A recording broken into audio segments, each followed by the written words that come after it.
vamos falar sobre um assunto importantíssimo para a nossa atualidade, uma quebra de tabus, para alguns um assunto um tanto quanto polêmico. Paulo vai dizer na Epístola aos Efésios, capítulo 4, versículo 11, dizendo que o Senhor chamou alguns para apóstolos, profetas, evangelistas e outros a pastores e doutores. Paulo está falando diretamente acerca de vocação, dizendo que Deus separou funções específicas para homens e mulheres desenvolverem.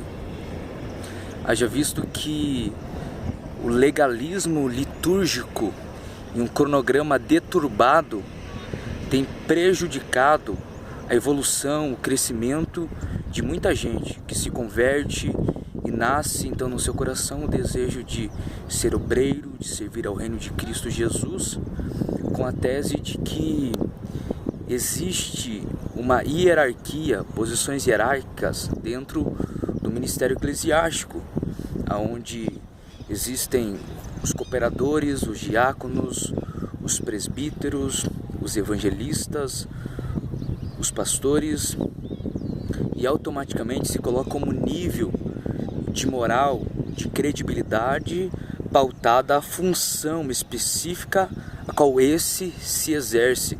Então automaticamente as pessoas querem galgar posições novas, receber consagrações, pensando que isso lhe trará honraria, sendo que bem da verdade a honraria vem do Senhor.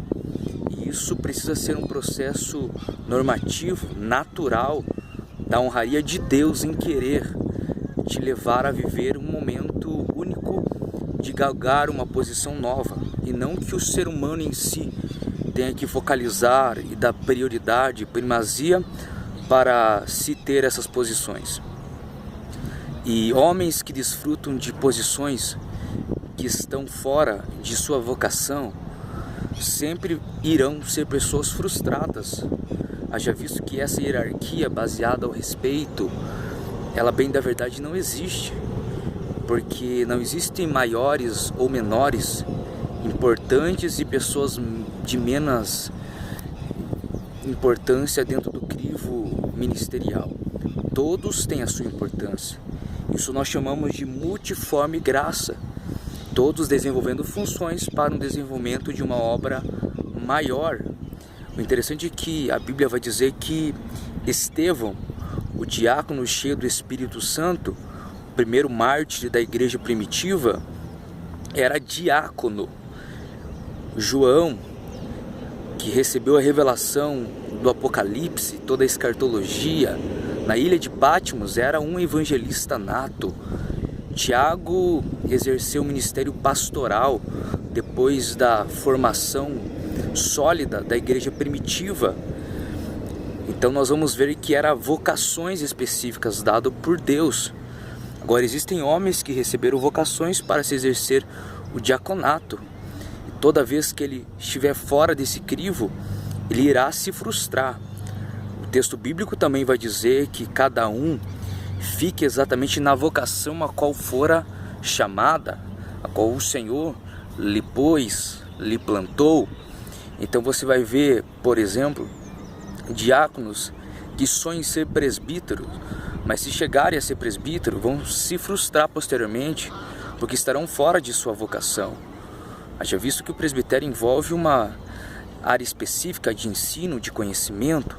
Outros, como presbítero, desejam ser evangelistas, mas vão se frustrar. Haja visto que não se tem a ousadia, aquela chama missionária, e não vão conseguir exercer aquilo que de fato seria sua obrigação. Outros vão receber igrejas para pastorear, e por não ter a vocação de pastor de igreja, irão se frustrar. Irão ver pessoas numa hierarquia abaixo de si, efetuando trabalhos muito mais respeitadíssimos do que esse que deveria fazer. Porque tudo isso está pautado à vocação a qual fora chamada. Então não existe essa hierarquia de alguém se converter e querer galgar posições a fim de chegar na pirâmide, no pico da pirâmide, para que se sinta respeitado e valorizado e honrado por Deus.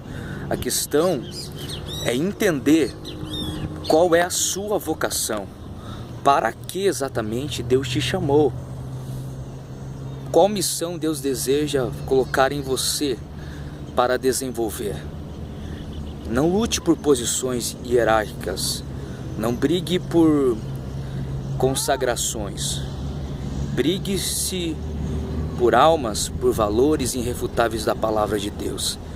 E mais do que tudo, entenda exatamente qual é a sua vocação, para que Deus te chamou, qual foi a missão que Deus destinou a você, para que você não corra o risco de ser alguém frustrado amanhã ou depois, por estar preso a essa tese litúrgica de um legalismo, que bem da verdade impede muitos de se crescerem, de se evoluírem e se chegarem ao centro da vontade de Deus. Todos são importantes no reino de Deus, todos exercem funções específicas. Já pensou se todos fossem diáconos, ou todos fossem presbíteros, ou todos fossem evangelistas, ou todos fossem pastores? Haveria um desequilíbrio, haveria uma destemperança. Por isso que Deus, que é a própria perfeição, instituiu vocações específicas, e do maior ao menor, todos são importantes para o bom andamento do reino de Deus. Exerça a sua vocação com paixão, com reciprocidade, entendendo